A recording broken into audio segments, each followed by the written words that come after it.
하나님 말씀 구약성경 레위기 4장 1절에서 12절입니다. 구약성경 148쪽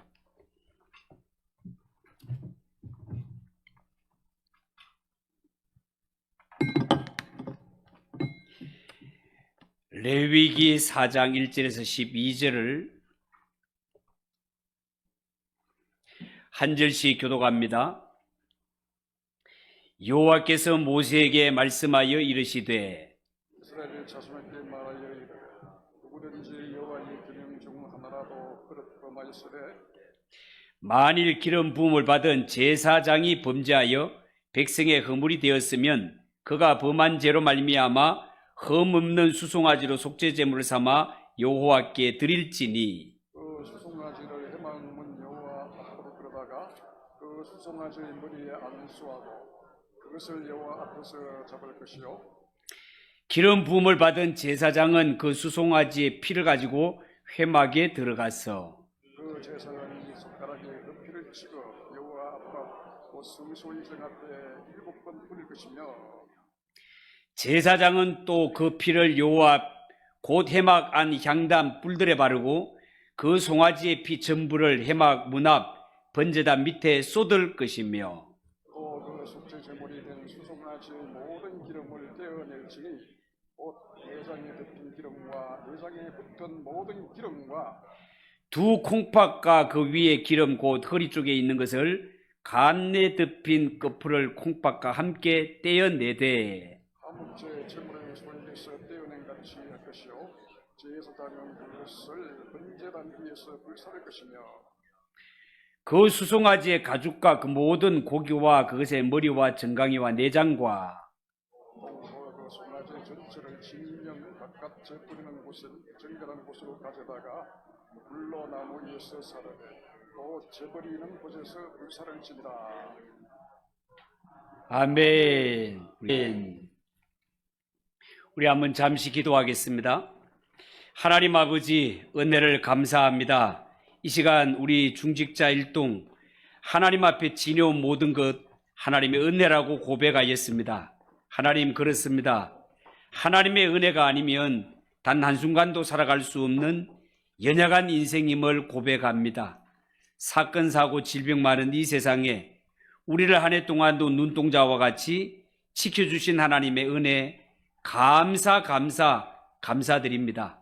이 밤에도 하나님께 예배하기 위하여 주님의 전에 엎드려 싸우니 주여 이곳에 임재하셔서 우리의 마음의 문을 활짝 열고 열린 심령마다 은혜를 내리시되 충만한 은혜를 내려 주시옵소서. 예수님의 이름으로 기도하옵나이다. 아멘. 자, 오늘 읽은 이 말씀을 가지고 속죄제에 대하여서 말씀을 드리겠습니다. 지금까지 우리는 이스라엘 백성들이 하나님께 올려드리는 5대 제사 가운데 번제, 소제, 화목제에 대하여서 살펴보았습니다. 이 세 가지 제사는 하나님께 자원하여 드리는 제사였는데 오늘 여러분들과 살펴볼 제사는 속죄제로서 5번째 나오는 속건제와 함께 죄를 지은 사람이 하나님께 당연히 드려야 할 의무 제사였다 하겠습니다. 여러분 5대 제사의 기본 원리는 죄인들은 희생 죄물을 통하지 않고서는 하나님 앞에 절대로 나갈 수 없음을 보여주는데요. 이는 신약에 오셔서 하실 예수 그리스도의 구속 사역과 이 복음의 은혜를 예표로 보여주는 제사라 그렇게 이해할 수 있겠습니다.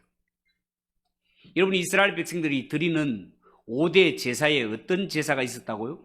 번제, 소제, 화목제, 속죄제, 속건제가 있었습니다. 세 가지 제사는 이미 말씀을 전하였고 오늘 속죄제에 대해서 말씀을 드리는데 우리가 이스라엘 백성들이 드렸던 5가지 제사가 뭐냐라고 할 때 줄줄줄줄 외우는 것도 중요하지만 진짜 더 중요한 것은 이 제사가 가진 진정한 의미를 깨닫는 것이 진짜 소중하다 하겠습니다. 앞으로 이 5대 제사를 다 강의할 때 왜 이 제사를 드려야 하며 이 제사 속에 담긴 그 의미가 무엇인지를 바르게 깨닫는 시간이 되었으면 정말 좋겠습니다. 첫 번째 생각할 것은 속죄제가 무엇인가 하는 것입니다. 여러분 오늘 읽은 3절을 보십시오. 3절에 만일 기름 부음을 받던 제사장이 범죄하여 백성의 허물이 되었으면 그가 범한 죄로 말미암아 흠 없는 수송아지로 속죄 제물을 삼아 여호와께 드릴지니. 자, 그렇게 말했습니다. 여러분 우리가 성경을 관심 있게 볼 것 같으면 성경에는 큰 두 가지 물줄기가 흐르고 있습니다. 두 가지 줄기가 뭔가 하면 바로 죄와 피라는 줄기가 되겠습니다. 창세기로부터 요한계시록까지 보면 계속해서 성경에는 이 죄의 흐름과 피의 흐름에 대한 메시지가 병행해서 나옵니다. 이 죄와 피와 관계는 반드시 마지막에는 속죄로 마무리되게 되어 있습니다. 레위기 4장에 보면 이 속죄함을 누가 받아야 되는지 그 대상에 대하여서 분명히 언급하고 있습니다. 3절에 보면 첫째 대상이 제사장입니다. 13절에 의하면 둘째 대상이 이스라엘 회중입니다. 22절에 보면 그 대상이 족장들입니다. 27절에 보면 가난한 자를 포함한 모든 평민들입니다. 이렇게 하나님 앞에 속죄함을 받아야 할 속죄제를 드려야 할 대상이 제사장을 비롯하여 이스라엘 회중과 족장과 가난한 자를 포함한 모든 평민이라고 할 때 하나님 앞에 죄사함을 받아야 할 대상은 누구란 말입니까? 이스라엘 백성 전체가 다 해당된다는 뜻이 되겠습니다. 그래서 이 속죄함의 대상을 2절에서는 누구든지라고 표현을 하고 있는 것입니다. 속죄제는 분명히 인간의 죄와 관련된 제사인데 그러면 도대체 죄라는 것이 뭔가? 죄가 무엇인가 하는 이 질문은요, 종교뿐만 아니라 철학에서도 지대한 관심을 가진 부분 가운데 하나가 되겠습니다. 그런데요, 오늘 메시지 주제에 나오는 죄라는 것은 세상이 말하는 죄가 아니라 성경적인 관점에서 본 죄를 말하는 것이 되겠습니다. 여러분, 하나님께서는 죄를 짓고 멸망의 길로 달려가는 이 죄인들을 구원하기 위하여서 살 길을 열어주셨습니다. 어떤 길을 열어주셨습니까? 하나님께서는요, 피를 통하여서 이 짐승이 죄인을 대신하여 피를 흘림으로 말미암아 이 흘린 피로 죄인의 죄를 덮어주는 용서의 길을 열어주셨습니다. 3절에 보면 범죄하여라는 말이 나오는데 여기에 범죄라는 말은 하타라는 말입니다. 여기서 신약의 하말티아라는 말이 나오게 되고 하타와 하말티아라는 말은 관역을 빗나갔다 그런 뜻이 되겠습니다. 활을 쏘는 자가 시위를 당겨 관역을 향하여서 활을 쏘았으나 화살이 관역을 맞추지 못하고 빗나간 상태를 가리켜서 하타, 하말티아라고 부른단 말이에요. 활을 쏘는 자가 활 시위를 당길 때는 반드시 높은 점수를 얻기 위해 시위를 당기겠죠. 그런데 나름대로 잘하려고 쏘았지만 실수가 따르는 것처럼 죄라는 것은 하나님의 말씀대로 살려고 힘썼지만 결국은 하나님의 말씀대로 살지 못하여 하나님의 뜻에서 벗어서 어긋난 삶을 가리켜서 죄라고 한다 그 말입니다. 여기에 누구든지라는 이 인칭 대명사가 히브리 말에는 네펫이라는 말인데 영혼과 생명이란 뜻을 가졌다는 것을 주목해서 볼 필요가 있습니다. 왜냐하면 여기에 누구든지라는 이 네펫이라는 말은 남녀 구별 없이 영혼을 가진 모든 생명체에 적용되는 말인데 다른 곳에서는 이 누구든지라는 인칭 대명사에 네펫이라는 단어를 사용하지 않았기 때문에 그렇습니다. 그러니까 여기서 누구든지라는 말은 속죄 죄의 피 흘림으로 말미암아 죄 사함을 받아야 할 대상, 그들을 일컫는 말이 되겠습니다. 이것이 신약 시대로 넘어오면 누구든지라는 사상이 어떻게 표현되는가 하면 예수 그리스도에 의해서 그를 믿는 자, 하나님이 보내주신 희생 제물이신 예수 그리스도, 그가 오셔서 십자가 위에서 이루신 그 십자가 제사를 믿는 자와 주의 이름을 부르는 자, 오직 예수 외에 구원이 없음을 믿고 예수 이름을 부르고 예수님의 도움을 요청하는 자, 그들로 나타나는 것을 볼 수 있겠습니다. 여러분, 이처럼 하나님께서는 이스라엘 백성들이 언약의 백성들이지만 그들이 언약을 파기하고 죄를 지을 줄 아시고 그들이 죄사함의 길, 회복의 길을 마련하시는데 그 회복의 길이 바로 피의 제사였습니다. 레위기 17장 11절에 보면 이런 말씀이 있습니다. 육체의 생명은 피에 있습니다.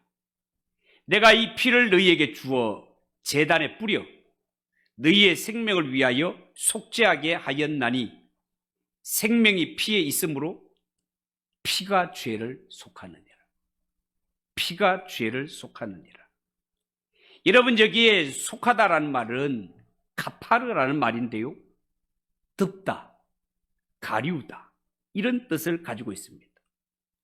이처럼 구약의 짐승을 잡아서 그 피를 제단에 뿌리는 것은 이 죄인의 생명을 살리기 위해 하나님이 특별하게 세우신 속죄의 방법이었습니다.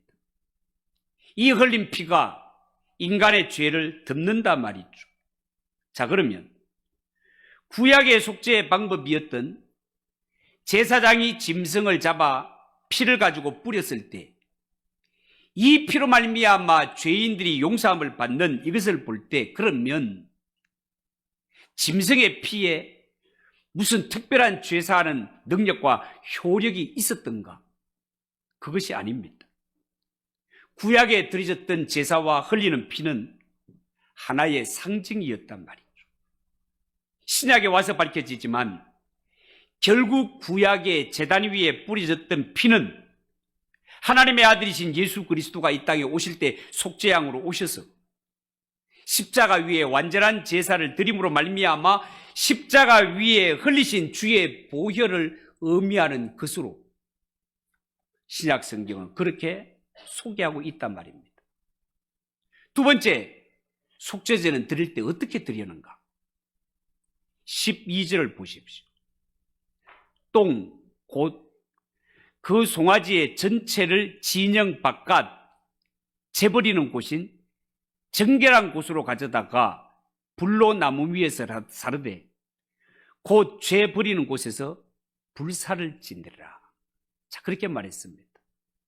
여러분, 이 속죄 제사를 보면 죄를 누구가 지었는가에 따라 가지고 드리는 제물의 종류가 달라지는 것을 볼 수 있습니다. 속죄 제사는 다른 제사와 다르게 드려지는 제물이 아주 다양합니다. 성경에 보면 제물로 수송아지가 드려지고 숫염소가 드려지고 암염소가 드려지고 암양이 드려지고 산비둘기나 혹은 집비둘기가 드려지고 그것을 드릴 형편이 안 되면 고운 가루 에바 10분의 1을 드리는 것도 허용이 되었습니다. 오늘 이 성경에 보면 속죄 제물이 네 등급으로 구분이 됩니다. 다시 말해서 사람의 각자 형편에 따라서 등급이 나누어진단 말이에요. 당시에 직급이 높은 자와 낮은 자, 부한 자와 가난한 자 사이에 차등을 두어서 제사를 드리도록 하였습니다. 가령 제사장이 죄를 지었을 때 제사장은 직급이 높은 만큼 송아지로 제사를 드려야 되었습니다. 큰 신분이면 죄를 더 무겁게 여기고 그 제물도 값진 것으로 드려야 되었습니다. 족장도 평민과 비교했을 때는 직급이 높기 때문에 제물이 숫염소로 정해져 있었습니다.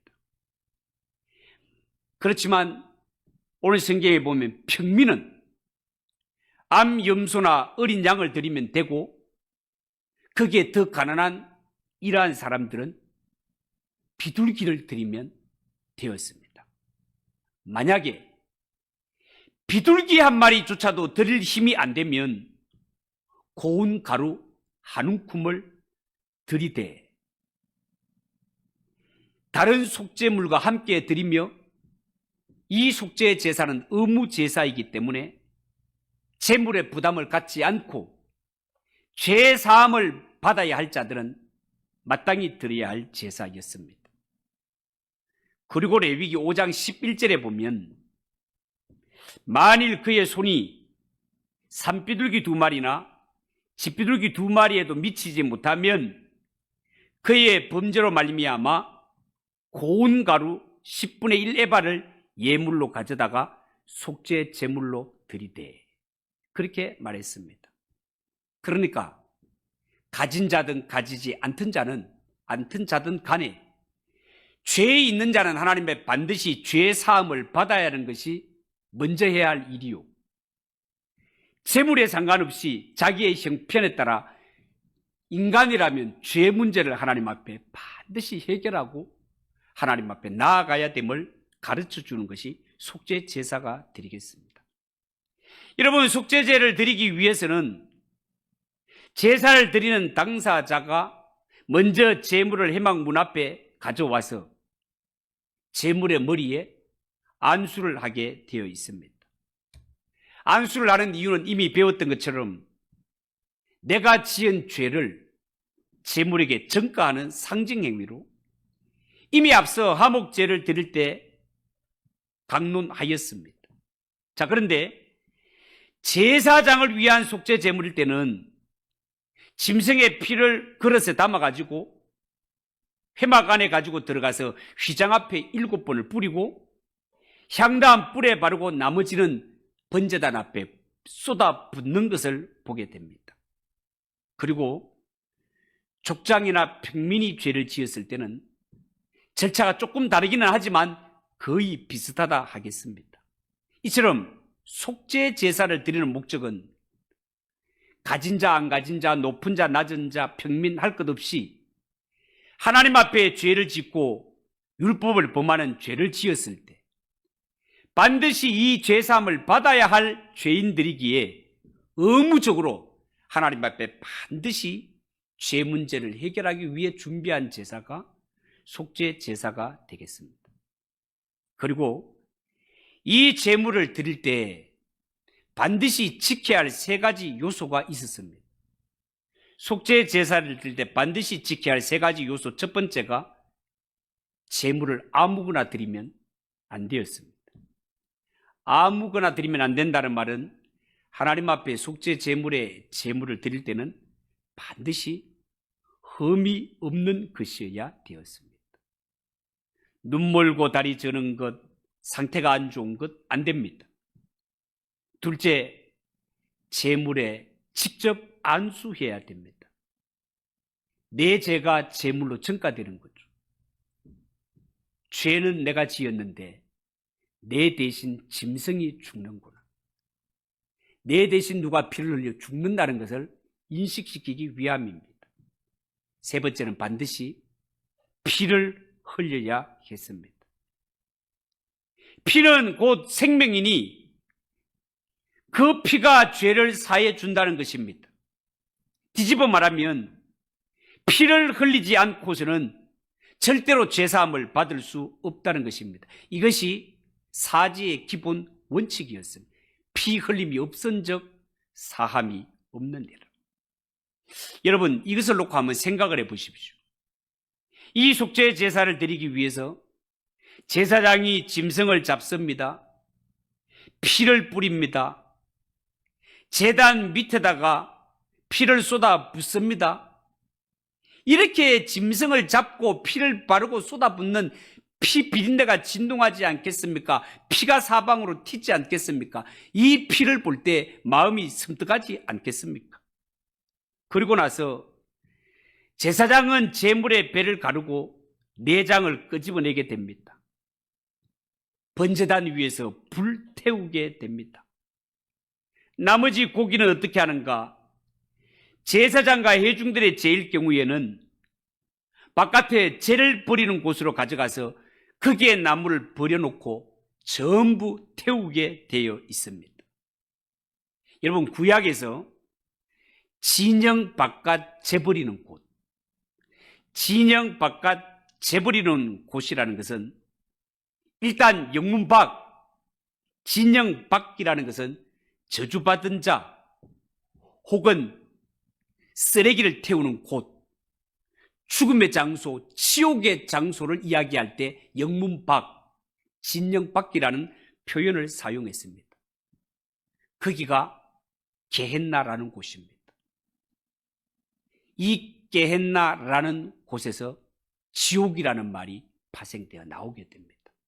왜냐하면 불태워 버리는 곳, 성 안에서 나온 쓰레기 더미를 불태워 버리는 곳, 거기가 게헨나, 게의 흰놈, 흰놈의 골짜기가 바로 거기였고, 이 더러운 것을 태우기 위해 항상 거기에는 불과 연기가 피어오르는 곳이었기 때문에 거기가 게헨나라고 했고, 지옥이라는 말이 바로 이 게헨나에서 나오게 됩니다. 왜요? 지옥은 항상 불타는 곳이기 때문에. 여러분, 동시에 여기에 진영 바깥 재버리는 곳은 바로 인간의 모든 죄를 담당하신 주 예수 그리스도께서 예루살렘 영문 밖에서 십자가고 지르고 돌아가실 것을 앞서 예고하신 장면이기도 합니다. 예수님이 십자가를 지신 곳이 바로 영문 바깥 갈보리 언덕이기 때문에 그렇습니다. 이미 예수님께서 영문 밖에서 비참한 죽음을 당할 것을 이렇게 이 제단에서 이 게헨나에 가서 제물을 태우는 것을 통해서 이미 구약 성경이 우리에게 보여주고 있다라는 것입니다. 마지막으로 이 속죄제에는 특별한 목적이 들어 있습니다. 히브리서 13장 11절에 이런 말씀이 있는데요. 이는 죄를 위한 짐승의 피는 대제사장이 가지고 성소에 들어가고 그 육체는 영문 밖에서 불사름이라. 그렇게 말했습니다. 여러분, 속죄제의 희생 제물을 진 바깥에서 불사른다는 것은 왜 그렇게 해야 되는지 목적을 분명히 밝히는 구절인데요. 아마도 이 히브리서 기자는 후속사적인 관점에서 이 장면을 너무나 잘 설명한 구절이 히브리서 13장 11절이 되겠습니다.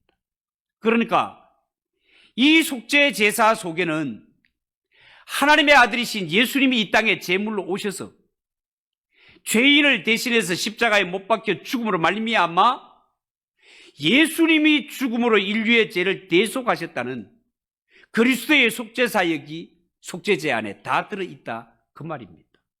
그러니까 하나님의 아들이신 예수님이 이 땅에 오신 이유가 뭐라 말입니까? 속죄 양으로 이 인류가 죽었다 깨도 스스로 해결하지 못할 이 죄의 문제를 완벽하게 해결하기 위해서 하나님의 아들이신 예수님이 이 땅에 오셨다는 것입니다. 이 사실을 두고 세례 요한은 보라, 세상 죄를 지고 가는 하나님의 어린 양이로다, 그렇게 고백하셨습니다. 사도 요한도 요한계시록에 보면 예수님에 대하여 30여 차례에 걸쳐서 예수님을 어린 양으로 표현을 했습니다.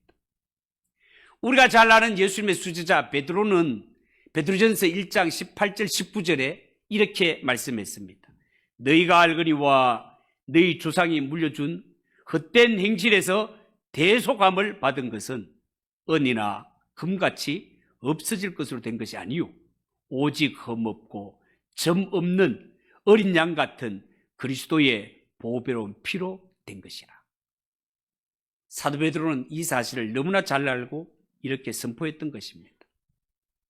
여러분, 구약 성경을 배경으로 볼 때 예수님이야말로 속죄 제물이 되기에 완벽한 분이셨습니다. 왜요?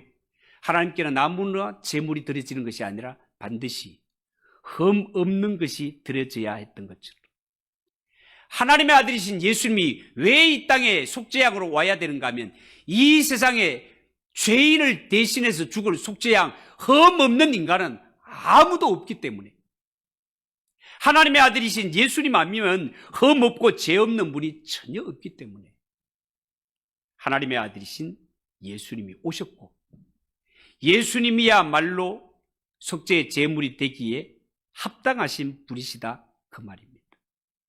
그분이 오셔서 죄인을 대신하여 친히 희생 제물이 되시고 십자가 위에서 완벽한 제물과 제사장의 역할을 감당하신 것이 십자가와 부활의 사건이 되겠습니다.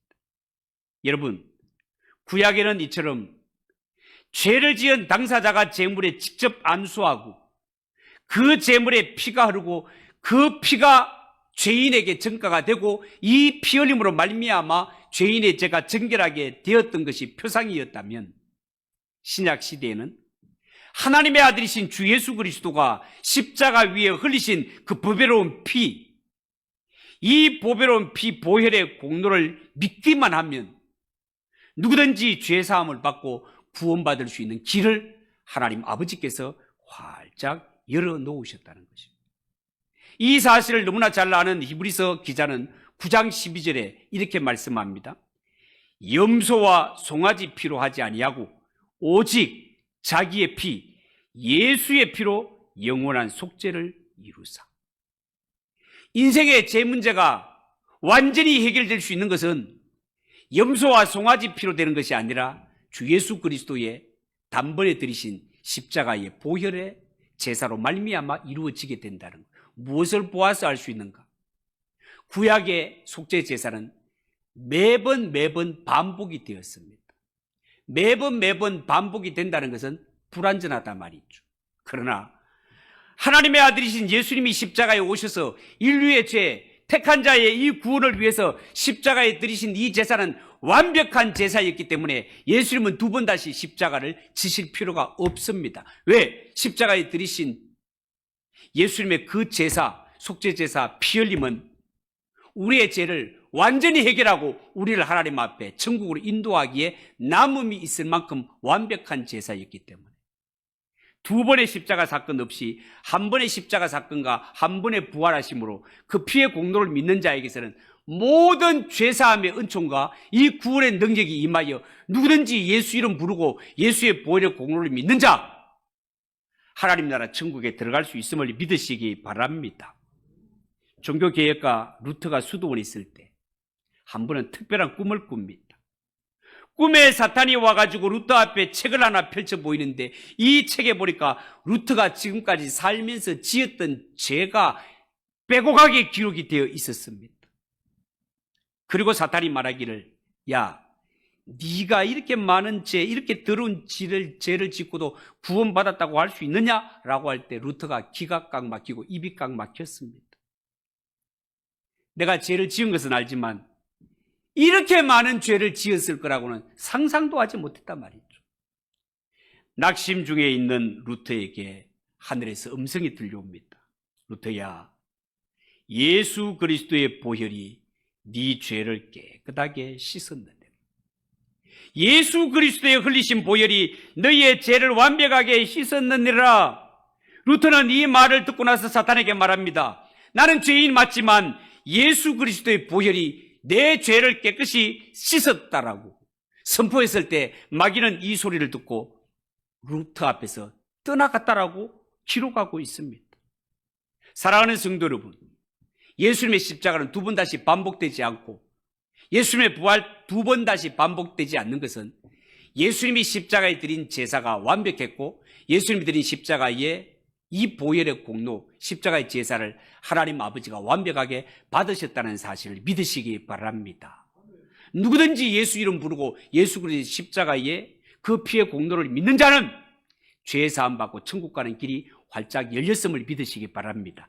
이것이 하나님이 우리에게 베풀으신 구원의 길이요 예수 그리스도의 보혈의 능력이라는 사실을 믿고 언제 마귀가 나타나서 이 죄 문제를 걸먹이며 너희의 이 구원의 길을 의심을 줄 때 루터처럼 나는 죄인 맞지만 주 예수 그리스도의 흘리신 피가 내 모든 죄를 완벽하게 씻으셨노라고 담대하게 외칠 수 있는 성도들 되시기를 주님의 이름으로 축복합니다. 기도하겠습니다. 하나님 아버지 은혜를 감사합니다.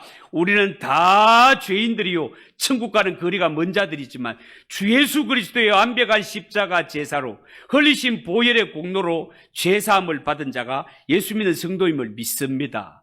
다시는 하나님 이 사실에 흔들리지 말게 하시고 예수 그리스도로 말미암는 이 구원의 은혜를 꼭 붙들고 살아가는 성도들 되게 하옵소서.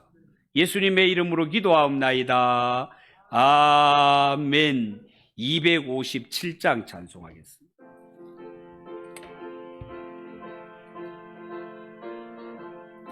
우리 힘차게 손뼉 치면서 한번 불러봅시다. 마음에 가득한 노심을 지극히 화평한 마음으로 찬송을 부르면 어린 양 예수의 그 피로 속죄함 얻었네. 속죄함 주 예수 내 죄를 속겠네. 할렐루야 소리를 아파여 함께 찬송하세. 그 피로 속죄함 얻었네.